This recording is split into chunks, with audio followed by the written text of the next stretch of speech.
বলি কালকের হিসেবটা ফাইনাল করে দিয়ে যাওনি কেন? পাশের বাড়িতে হঠাৎ করে একটা হসপিটাল কেস, ফোন এলো, দৌড়েছি। ও, কার আবার কি হলো? আমার প্রতিবেশী, ছোটবেলা থেকেই চিনি। বাড়িতে পুরুষ মানুষ কেউ নেই, সে বাড়ির মা বিধবা। হঠাৎ মাথার ভয়ানক যন্ত্রণা, হাসপাতালে নিয়ে যেতে হলো। তা এখন ঠিক আছেন তো? হ্যাঁ, সিটি স্ক্যানার যা সব সমস্ত কিছু হলো, কিছু পাওয়া যায়নি। আমি তো প্রায় পুরো রাত জাগা। যাক বাবা, কিছু হয়নি এই রক্ষে। মনীন্দ্রদা। হ্যাঁ বল। এই নাও, 2টো শাড়ির পেমেন্ট পেলাম, বাকি 3টের দাম দিন 15 পরে দেবেন বললেন। এই হলো মুশকিল, বুঝলে অনুকূল? এতদিনের খদ্দের কিছু বলতেও পারি না। আরে এত বাকি রাখলে আমাদের কি করে চলে বলো তো? এমন কথা বলবেন না। জেএম বাজার যেভাবে এক্সপোর্ট মার্কেটে ক্যাপচার করছে, এরপর আর কাঁদুনি গাইবেন না তো। ওরকম মনে হয়। জিনিসপত্রের দাম যেভাবে বাড়ছে না, তাতে আর করে খেতে হবে না। এই রূপা, কলকাতা মা তারা বস্ত্র বিপণীর যে বড় অর্ডারটা ছিল, সেটার কি হলো? মালই তো এখনো রেডি হয়নি। না না, এবার একটু দেখতে হবে মালগুলো যেন টাইমলি ডেলিভারি হয়, না হলে আমাদের গুডউইল নষ্ট হবে। আরে আসুন আসুন আসুন, সকাল সকাল মা লক্ষ্মীদের আগমন দেখছি যে। চলুন, বসুন বসুন।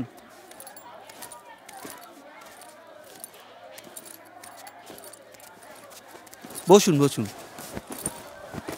আসলে আমি একটা নতুন বুটিক খুলেছি, বিভিন্ন রকম আনকমন ডিজাইনার শাড়ি নিয়ে। নামও রেখেছি অনন্যা। আমিই বললাম, যদি নতুন ডিজাইনের শাড়ি চাস তাহলে জেএম বাজারের জুড়ি নেই। আপনাদের ঠিক কবে চাই বলুন তো? দেখুন, পুজোর আগে কয়েকটা এক্সিবিশনে যাব। তার মধ্যে যেমন কলকাতা আছে, সেরকম জামশেদপুর, দিল্লি এসব জায়গাও আছে। ওখানে ভ্যারাইটি ডিজাইনের বুটিক আইটেমের খুব ডিমান্ড। আসলে হঠাৎ করে এমন ডিমান্ড বেড়ে গেছে, কুলিয়ে উঠতে পারছি না। একজনের উপর খুব চাপ পড়ে গেছে। পৌষ মেলার একটা ছোট্ট স্টলে দারুণ ডিজাইনার কিছু শাড়ি দেখে ঢুকে পড়ি। ছেলেটির সাথে আলাপ হয়, সুন্দর দেখতে কিন্তু ভোলা ভালা। আমার দোকানে কাজের অফার দিয়েছি। সর্বনাশটা হলো তাতেই, সে বাবু নিজের মর্জিতে চলে। যখন মুড থাকে তখন হাত থেকে পটাপট ডিজাইন বার হয়, আর যখন থাকে না চুপচাপ হাত গুটিয়ে বসে থাকে। কিন্তু অনুকূলদা, তার জন্যই কিন্তু জেএম বাজারের এত ডিমান্ড। ডিমান্ড হলে কি হবে? মাল তো সাপ্লাই দিতে পারছি না। সকলে তো ওর ডিজাইন করাই শাড়ি চায়। সত্যি কথা বলতে কি, ওই রকম স্যাম্পল দেখেই আমরা ছুটে এসেছি। তার সঙ্গে একটু আলাপ করা যায়? এই এসে পড়বে, এখন মনে হয় ট্রেনে অচিন্ত।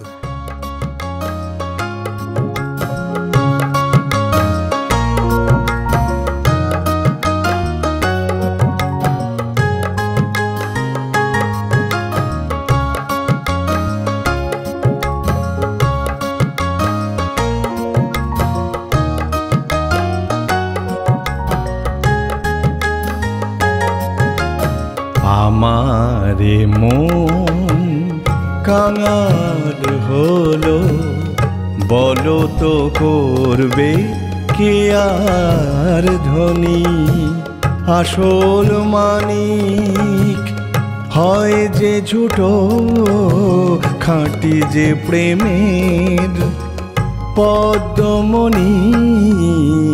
আমারে মন কাঙাল হলো, বলো তো করবে কে আর ধনী?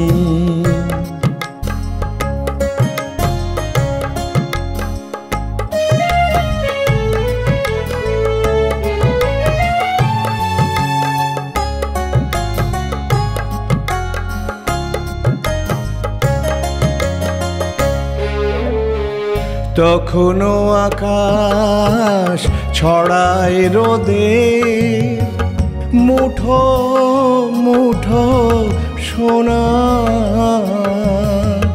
তখনও বাতাসে ভেসে বেড়ায় শীতল শিশির কণা।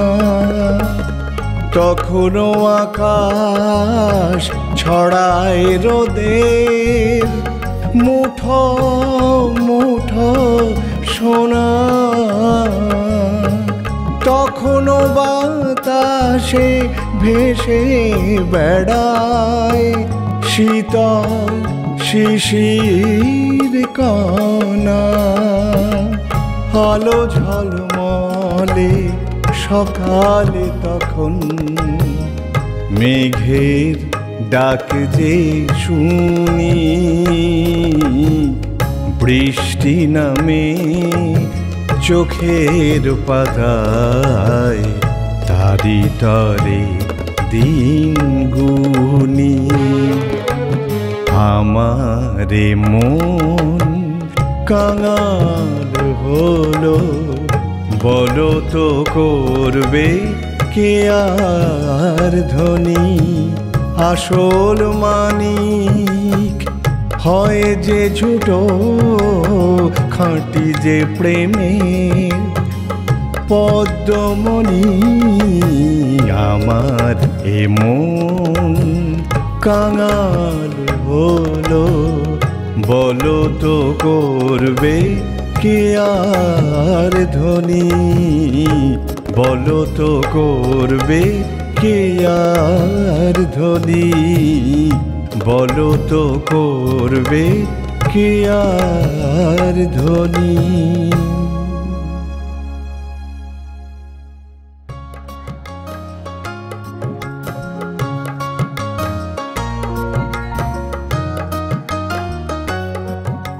উনি তো এসেই আঁকতে বসে গেলেন। নিশ্চয়ই মুড ভালো। কতক্ষণ এরকম নিঃশব্দে এঁকে যাবেন? যতক্ষণ মন চাইবে। সত্যি অদ্ভুত। আমাদের স্বীকার করতে কোনো দ্বিধা নেই, অচিন্ত আসবার পর থেকেই ওর ডিজাইন করা শাড়ি দোকানে পড়ে থাকে না। আমরা এতদিন ধরে কাজ করেও মনীন্দ্রদার এত আশকারা পাইনি। ওর গুণটা দেখো রূপা।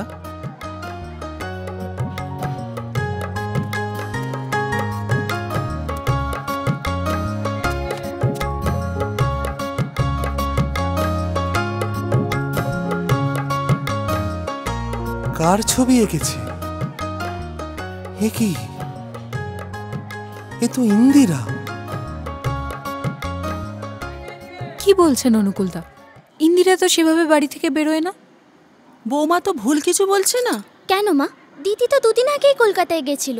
সে তো গেল আর আসলো, ওই ট্রেনে যেতে আসতে যতটুকু সময় লাগে। তার মধ্যে আপনাদের অচিন্ত ওর ছবি আঁকার মতো দেখলোই বা কখন? ও কিন্তু পুরো ছবিটা দোকানে বসে বসে এঁকেছে। খুব অদ্ভুত লাগছে ব্যাপারটা।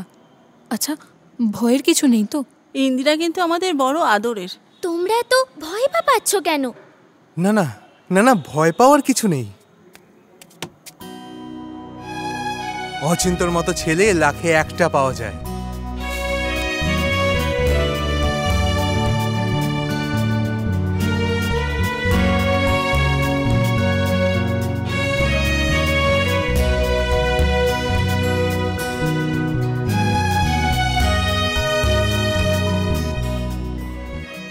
কি ব্যাপার বলো তো অনুকূল?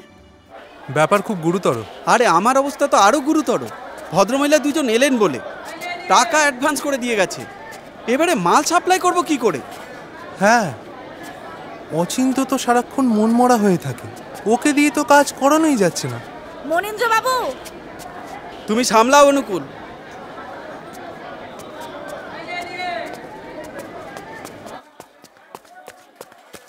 আরে আসুন আসুন আসুন। বেশিক্ষণ বসতে পারবো না, আমাদের কোনো খবর আছে? আসলে অচিন্তর শরীরটা খুব একটা ভালো যাচ্ছে না, কটা দিন সময় দিতে হবে। এ কি মনীন্দ্র বাবু, এমন তো কথা ছিল না। আমি অ্যাডভান্স পর্যন্ত দিয়ে গেলাম। আপনারা যদি বলেন আমি তাহলে অ্যাডভান্সটা ফেরত দিতে পারি। এটা তো কোনো কাজের কথা হলো না। আরে এক্সিবিশনের সময় তো এগিয়ে এলো। আমি একটা কথা বলি, আমাদের জাস্ট কটা দিন সময় দিন। অচিন্তকে যদি জাস্ট ৩-৪টে দিন আমরা বসাতে পারি, কাজ হয়ে যাবে। আমি দিন 15 বাদে আবার শান্তিপুরে আসব, তখন কিন্তু খালি হাতে ফিরবো না। মনে হয় ফিরতে হবে না, আমি দায়িত্ব নিচ্ছি। ঠিক আছে, চলো দিদি, চল।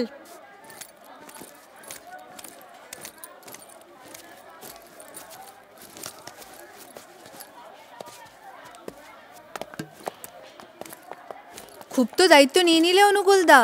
এরপর? আমার তো মাথায় কিছু আসছে না। আমার মাথায় একটা আইডিয়া এসেছে, মনে হয় সমস্যার সমাধান করে ফেলবো।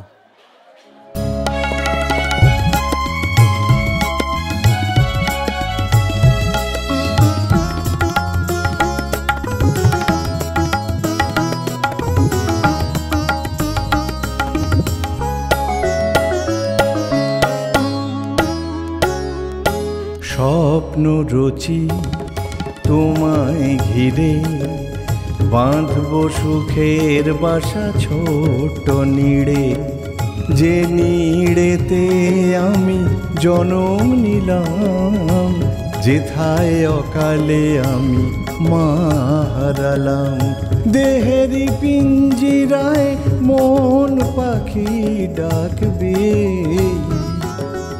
মায়ের রাখা সেই সাধের ঘরে আলো জ্বলবে, ফুলে দ্বীপে সাজবে আবার সোনার লক্ষ্মী প্রতিমা,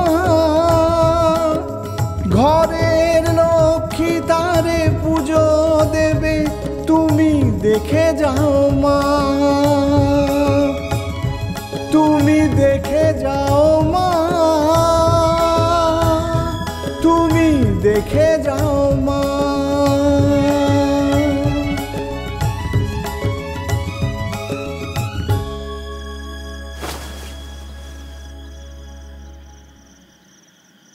এই আপনি কি বলছেন অনুকূলদা? ঠিকই বলছি, অচিন্ত ইন্দিরাকে মন দিয়ে ফেলেছে। দেখো অনুকূল, ইন্দিরার একটা গতি হলে আমরাও নিশ্চিন্ত, কিন্তু তা বলে একটা ওরকম চালচুলোহীন ছেলেকে। না বৌদি, এটা ঠিক নয়। অচিন্ত যথেষ্ট অবস্থাপন্ন ঘরের ছেলে, ওকে বিয়ে করলে ইন্দিরা খুব সুখী হবে। আপনাকে অবিশ্বাস করছি না, কিন্তু আপনি খুব ভালো করেই জানেন ইন্দিরা আমাদের অত্যন্ত আদরের, ওর দাদার চোখের মনি। আমি জানি, আপনারা তো আমারও অত্যন্ত কাছের প্রতিবেশী। ওর দাদা বাইরে চাকরি করে, ইন্দিরার ভালো মন্দ দেখার দায়িত্ব কিন্তু আমার। হ্যাঁ, বৌমাও সব হার নিয়ে আমাকে অনেকটাই নিশ্চিন্তে রাখে। আরে অনুকূলদা যখন বলছেন তিনি যথেষ্ট দায়িত্ব নিয়েই বলছেন। ভুলে যেও না, তুমি যেদিন অসুস্থ হলে এই অনুকূলটাই কিন্তু তোমাকে হাসপাতালে নিয়ে গেছিলেন। না না রুমেলি, আমরা নিশ্চয়ই ওনাকে ভরসা করি, শুধু অচিন্তর বাড়িতে গিয়ে একবার দেখে নিতে চাই। আপনি প্লিজ সেই ব্যবস্থাটুকু করে দিন। আর তারপরে এই বাড়িতে একবার নিয়ে এসো বাবা, আমি ওকে একবার দেখতে চাই। সবই হবে খুবই তাড়াতাড়ি। তারপর ওদের চার হাত এক করতে যেন এক মুহূর্ত দেরি না হয়। সোজা ছাদনাতলা। আরে উলু দাও, উলু দাও।